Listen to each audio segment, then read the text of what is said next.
दोस्तों जय श्री कृष्णा, राधे राधे। स्वागत है आपका हमारे YouTube चैनल दर्पण ज्ञान गंगा में।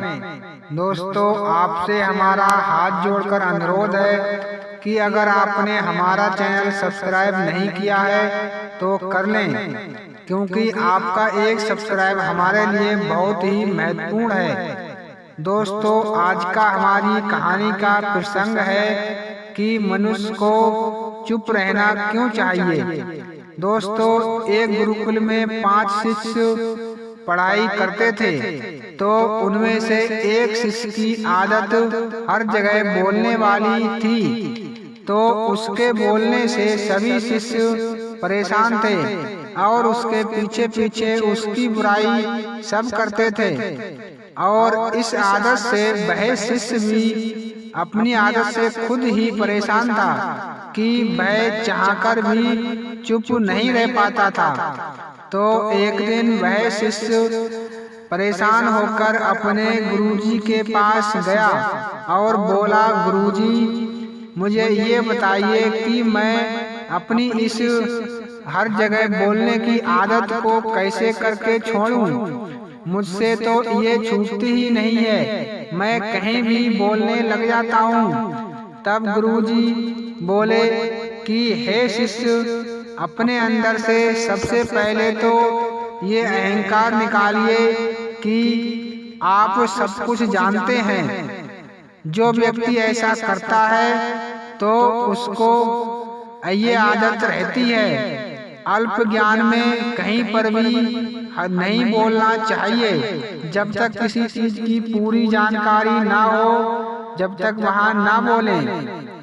तब गुरुजी बोले कि हे शिष्य, मैं आपको ऐसे 2-4 स्थान बताऊंगा जहां पर आपको चुप रहना चाहिए।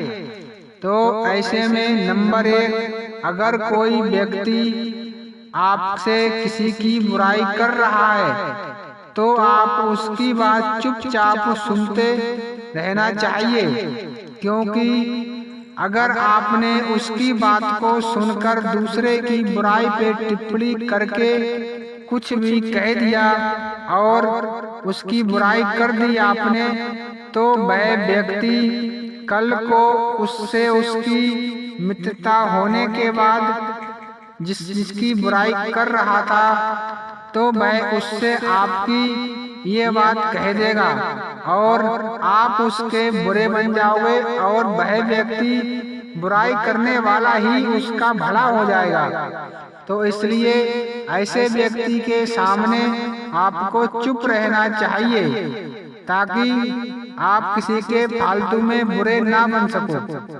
और नंबर 2, अगर आप परेशान हो और किसी के सामने बैठे हो तो वो आपकी भावनाओं से आपकी परेशानी को नहीं समझ पा रहा है, तो ऐसे व्यक्ति के लिए अपनी उन परेशानियों को ना बताएं, क्योंकि वह व्यक्ति आपकी परेशानी को सुनकर आपकी मजाक ही बनाएगा, ना कि वो आपकी परेशानी को खत्म कर दे। और वह व्यक्ति 4 लोगों से आपकी परेशानी बताकर मजाक और उड़वाएगा। इसलिए ऐसे व्यक्ति के सामने कभी भी अपनी परेशानियों का बखान नहीं करना चाहिए। अपनी परेशानियों को श्रद्धापूर्वक झेलना चाहिए और उनका निवारण ढूंढना चाहिए। आज के जमाने में ऐसे व्यक्ति बहुत ही कम देखने को मिलते हैं जो कि दूसरे की परेशानी सुनकर उसका निवारण बताएं।